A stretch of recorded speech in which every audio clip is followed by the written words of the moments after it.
So, మనము గుండెపోటును చూస్తే అంటే హార్ట్ అటాక్‌కి చూస్తే ముఖ్యంగా 2 కారణాలు. ఒకటి డయాబెటిస్ అంటే షుగర్ ఉండడం, రెండోది బీపీ.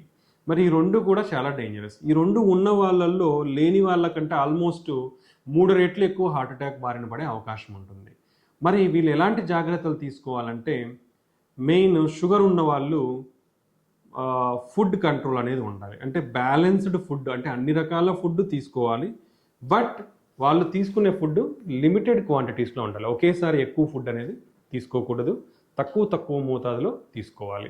అలా తక్కువ మోతాదులో తీసుకున్నప్పుడు వాళ్ళకి షుగర్ స్పైక్స్ అనేది రాకుండా ఈ షుగర్ కంట్రోల్ అనేది మంచిగా అయ్యే అవకాశం ఉంటుందన్నమాట. ఇన్సులిన్ అనేది కూడా మనం ఒకేసారి ఎక్కువ తీసుకొని షుగర్ స్పైక్ వస్తే ఎక్కువ ఖర్చు అయిపోతుంది. అలానే కొంచెం తీసుకున్నప్పుడు కొంచెం వస్తే తక్కువ ఖర్చు అయ్యే అవకాశం ఉండి అది సెన్సిటైజేషన్ అనేది అంటే దాని పని ఎక్కడైతే సక్రమంగా ఇన్సులిన్ పని చేయాలో అది సక్రమంగా జరిగే అవకాశం ఉంటుందన్నమాట.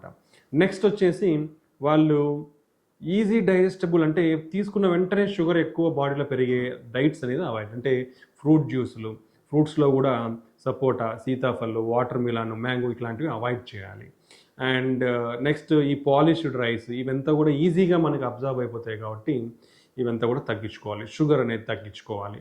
సో ఇలాంటి హెల్త్ జాగ్రత్తలు తీసుకుంటే వాళ్ళు షుగర్ అనేది సడన్గా స్పైక్ అవ్వకుండా నిదానంగా పెరిగే అవకాశం ఉండి షుగర్ కంట్రోల్ కూడా మంచిగా ఉండే అవకాశం ఉంటుంది. రెండోది ఎక్సర్సైజ్. వాళ్ళు వెయిట్ అనేది కంపల్సరీగా మెయింటైన్ ఐడియల్ వెయిట్ బిఎంఐ అనేది మెయింటైన్ చేయాలి. బరువు అనేది కరెక్ట్ మోతాదులో ఉండాలి. పొట్ట చుట్టూ ఊబకాయం లేకుండా చూసుకోవాలి. దాన్ని ఎక్సర్సైజ్ అనేది కంపల్సరీ రెగ్యులర్గా చేసుకోవాలి షుగర్ ఉన్న వాళ్ళు. సో ఈ ఎక్సర్సైజ్ వల్ల కూడా మనకు షుగర్ కంట్రోల్ అంటే ఈ ఎక్కడైతే దాన్ని కరెక్ట్గా వాడాలనో అది కరెక్ట్గా వాడుకునే అవకాశం ఉంటుంది. ఎక్సర్సైజ్ చేసుకోవడం వల్ల ఇంప్రూవ్మెంట్ షుగర్ కంట్రోల్ అనేది కూడా ఉండే అవకాశం ఉంటుంది. నెక్స్ట్ వచ్చేసి షుగర్ ఉన్న వాళ్ళు 3 నెలలకు ఒకసారి కంపల్సరీగా HbA1c టెస్ట్ అనేది చేయించుకోవడం వల్ల వాళ్ళకి ఈ లాంగ్ టర్మ్ కంట్రోల్ షుగర్ ఎలా ఉందనేది తెలుస్తుంది.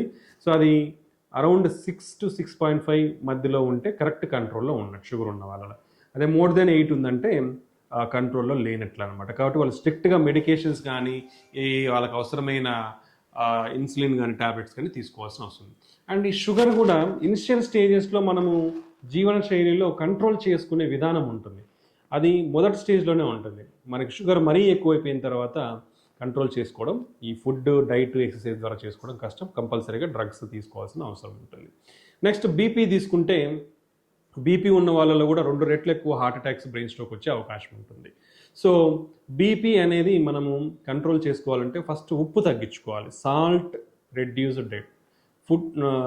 ఈ ఉప్పు ఎంత తక్కువ తీసుకుంటే అంత మంచిది.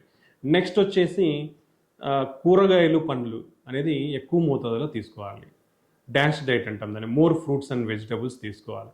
నెక్స్ట్ మూడవది ఎక్సర్సైజ్ చేయాలి. కంపల్సరీగా ఎక్సర్సైజ్ చేస్తే దాదాపు 6 నుంచి 10 mm ఆఫ్ మెర్క్యూరీ బీపీ అనేది తగ్గే అవకాశం ఉంటుంది. అండ్ గురక ఉన్న వాళ్ళల్లో కూడా బీపీ ఎక్కువ ఉండే అవకాశం ఉంటుంది. కాబట్టి గురక ఉన్న వాళ్ళు స్లీప్ స్టడీ అని చేయించుకొని ఒకవేళ దాంతో ఓఎస్ఏ అంటాము, అబ్స్ట్రక్టివ్ స్లీప్ యాప్నియా అంటాం, అది డిటెక్ట్ అయితే వాళ్ళు ఒక మిషన్ వాడుకుంటే ఇది కంట్రోల్ బీపీ కూడా కంట్రోల్ అయ్యే అవకాశం ఉంటుంది. కాబట్టి ఈ బీపీ షుగర్ ఉన్నవాళ్ళు ఈ జాగ్రత్తలు తీసుకుంటే వాళ్ళు ఆ రెండింటిని కూడా కంట్రోల్ చేసుకొని గుండె జబ్బులు, హార్ట్ అటాక్స్ నుంచి కూడా కాపాడుకున్న వాళ్ళు అవుతారు. కాబట్టి ఇవన్నీ కూడా మన జీవన శైలి అనుసంధానంలో ఉండేవి. కాబట్టి ప్రతి ఒక్కరు కూడా హెల్తీ లైఫ్ స్టైల్ అనేది అలవర్చుకోవాల్సిన అవసరం ఉందన్నమాట. థ్యాంక్ యూ అండి.